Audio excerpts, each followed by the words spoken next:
acorns, and welcome back to the merriest place on the internet. We're doing a tree. It's tree time. Tree season is here. That's it. Okay, I'm doing a fall tree.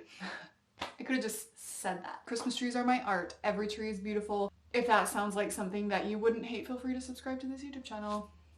Here's what we've got going on. Pretty bows, okay, with this super gorgeous leaf ribbon that I found secondhand on Poshmark. A lot of gold and a lot of orange. Loose leaves I tore apart a reef to make picks. Florals, we're just gonna see what happens. I don't know what the end game's gonna be, so I'm gonna decorate it and then I'll explain it afterwards while it's happening with the magic of television, because I don't know what I'm doing with this tree. I just know what I want on it. Blah, blah. You don't care about any of this. You care about the tree. So here we go. Fall tree. I started by doing focal points. I wanted to try focal points first, and thankfully it worked because it's kind of my new favorite way to decorate. I tested it out last year and it just makes tree decorating a little more fun. So I started with the bows. Gorgeous. I love big, big, big bows. They take up a lot of real estate and you can reuse them every year if you take care of your ribbons. They look super good. I put my focal points, one at the top, one at the middle, and then one toward the bottom, the biggest one getting bigger. So the smallest bow went on the top. And I also put a bow in the topper to tie it all together. Then I put in gold poinsettias, okay? And I have a whole bunch of bundles of these. I got these from Dollar Tree years ago, and they are still going really strong. So I had some that had 3 blossoms, and then a couple that were individual blossoms that I've cut apart. So I added those in because, again, they take up a lot of real estate to get these focal points real big and clumpy with all kinds of stuff coming out. So I added those in. After that, I put in the big gold balls. Big golden balls. Balls that are big and golden. When I decorate with something like this, I always make sure to tuck them in really far because that's kind of how you get the effect of them. Because you don't want those just hanging on the end. They're just too big. They don't make a lot of sense. So I added that to the focal points, and then I went in with the orange hydrangeas. They're hydrangeas. Yeah, they don't really bloom in the fall, but they're orange.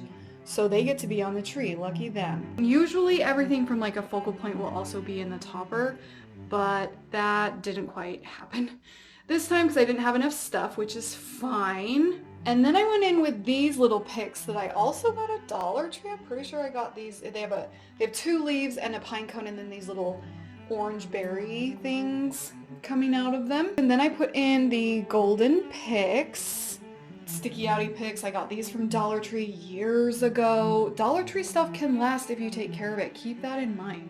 1 at the top because it's a smaller focal point, and then two in each focal point down below from the middle down. Then I went in with these copper leaves. I had 4 or 5 individual copper leaves that are super glittery. Made sure that each focal point got one of those. Then I went in with the more yellowy fall leaves that I have. Then I put in these tiny little pick things that have teeny pumpkins and brown wiry branches and pine coney things and fall berry looking things.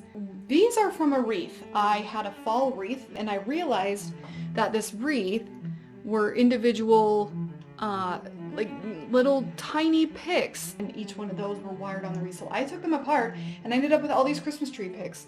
Well, fall tree picks, I guess. So those added a lot of dimension and were really good fillers. And then the kind of regular orange leaves this is where I started filling the tree outside of the focal points, was with the orange leaves, just so that it wasn't just like 3 focal points in a topper.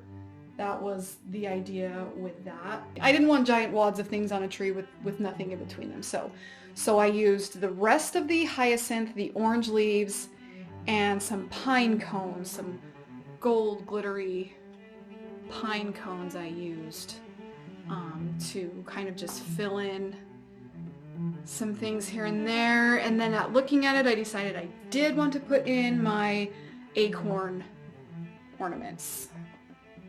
Big, big, big fan of the acorn ornaments. I love them so much. They're just super precious. I got those at home. Oh, my first season of Very Merry Kim, so I think that was Christmas 2019, I want to say. I added some more hydrangeas to the bottom of the tree because it was just looking a little bare down there and made the crooked tree look even crookeder. And then I worked on the topper, which was harder than I was supposed to be. I added in my stag head. This is another one I got the first season of Very Merry Kim. My big old stag head. I had to readjust the bow and stuff because it has a really big space between the base of the topper and the actual like topper part of the topper. I don't like when you can see that just little stick. So I had to readjust the bow and everything up there, but it worked out really nicely actually, and just filled in little bits of things and everything. And that's the tree. All right. She's done, and holy crap, that was easier than expected. I love her.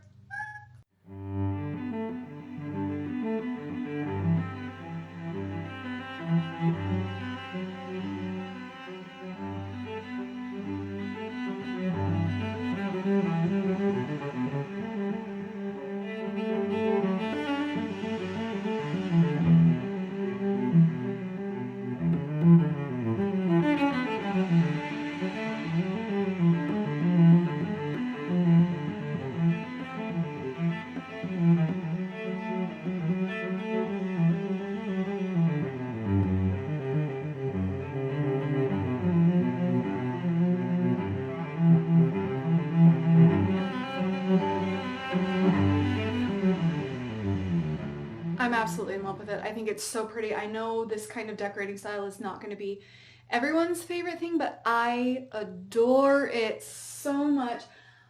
It's chaotic, it's elegant, you can still see green tree in it. It's not just the pyramid of ornaments. We know I don't like a pyramid of ornaments. I like to see tree, and this is extra special because it also has leaves and acorns and pine cones and flowers, and so it's very like nature and fall and sparkly. It's gotta sparkle for around here, right? It has to sparkle. This kind of thing makes me so happy. You don't even understand the joy. Maybe you do understand because you're here. You might actually understand the joy. You get it. So happy. So happy. Thank you so much for being here and subscribing and watching. I really, really love you and really appreciate you. And until we meet again, sparkle on.